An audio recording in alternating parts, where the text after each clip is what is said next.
Hey guys, welcome to the next tutorial for ethical hacking and penetration testing via Kali Linux. So in the previous tutorial we took a look at traceroute and it has different tools and different ways to gather information about IP addresses, OS fingerprinting via tools which are outside of Kali Linux, not inside. And I will be teaching you the different tools that we have inside Kali Linux. But so far we have discussed various techniques of gathering information either with the help of online resources or tools.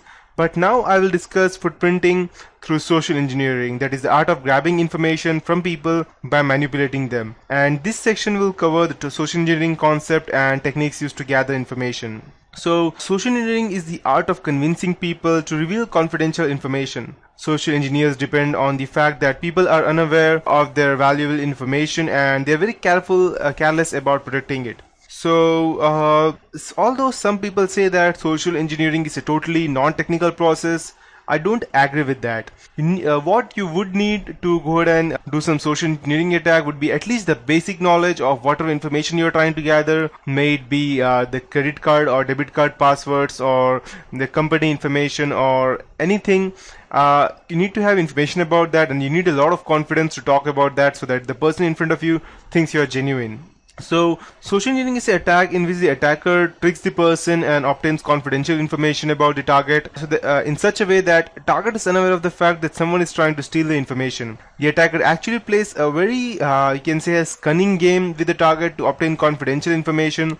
The attacker takes advantage of the helping nature of people and their weakness to provide confidential information. So, however, there can be different ways of social engineering attack.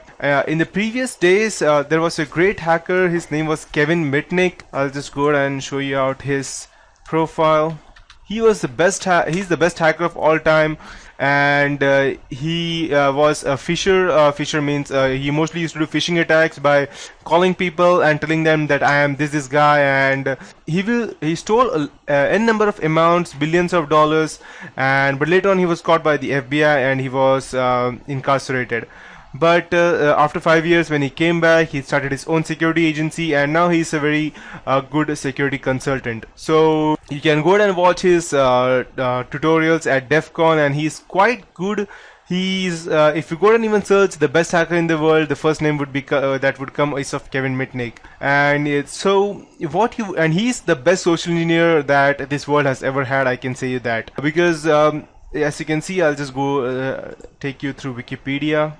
So as you can see that in 1999 he was convicted of various computer crimes and he was the most wanted hacker in the United States. So Zimperium, if you don't know what Zimperium is, the latest hacking tool for an Android operating system, and I myself did not knew that Kevin Mitnick made that. Previously it was named as DSploit and now it's known as Zimperium. And it is a phisher attack. It is an application to go ahead and do phishing attack. I can continue. I want to continue.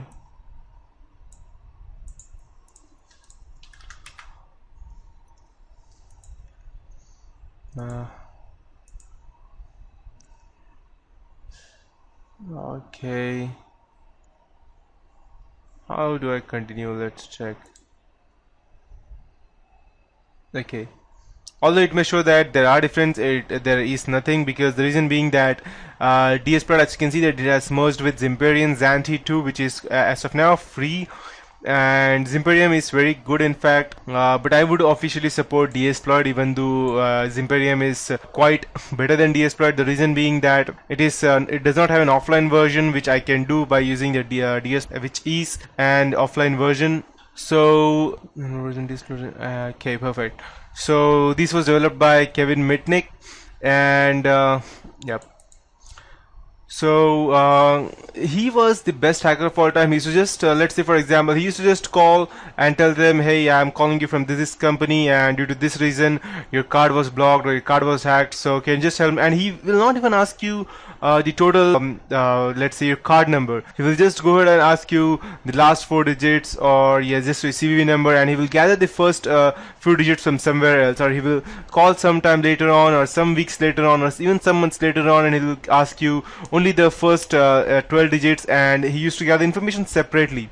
That was the best part, that no one was even bothered to think that okay, he's just asking for the only one or two parts of my whole card, and they used to simply give them out. And he hacked into several different parts, and that's how. And also this specific part in Kali Linux, I'll just go ahead and show it out to you. It was developed by Kevin Mitnick and someone else. I believe his name is David. So I'll just go ahead and tell you. He developed this social engineering toolkit, and yes, perfect. So we have these different attacks under social engineering which we can do, but these are a bit technical, and the one which I was telling you was non-technical. So to perform a social engineering attack, you first need to gain the confidence of the authorized user, and then trick him or her into revealing confidential information. The basic goal of social engineering attack is to obtain required confidential information and then use the information for hacking attempts such as gaining unauthorized access to the system, identity theft, industrial espionage, and many more.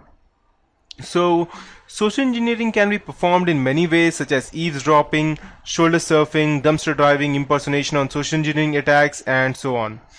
So collecting information using eavesdropping, shoulder surfing, and dumpster diving is quite different, which normally you won't do, but that is also quite very risky. That's why people normally use these days machine shredder to go ahead and shred all of the documents before they actually go ahead and put it in the garbage. Eavesdropping is just going ahead and listening to some people's conversation. It can be either by going near to them or by using any other techniques such as through phones or hacking into their phones or webcams and camera. And the best part of is that you can do all of these things with the use of Kali Linux. You don't need to call them, you don't need to do anything, and you can go ahead and hack into their webcam, or you can go ahead and create fake websites like phishing attacks only by going ahead and using the Kali Linux. After that, we have dumpster diving. Dumpster diving is also known as trashing, where the attacker looks for the information in the target company's dumpster. The attacker may gain vital information such as phone bills, contact information, financial information. And you are wondering that how dumpster diving can be useful. It can be something like this. Let's say for your company has a lot of let's say IT bills, or not IT bills exactly. Let's say due to some reason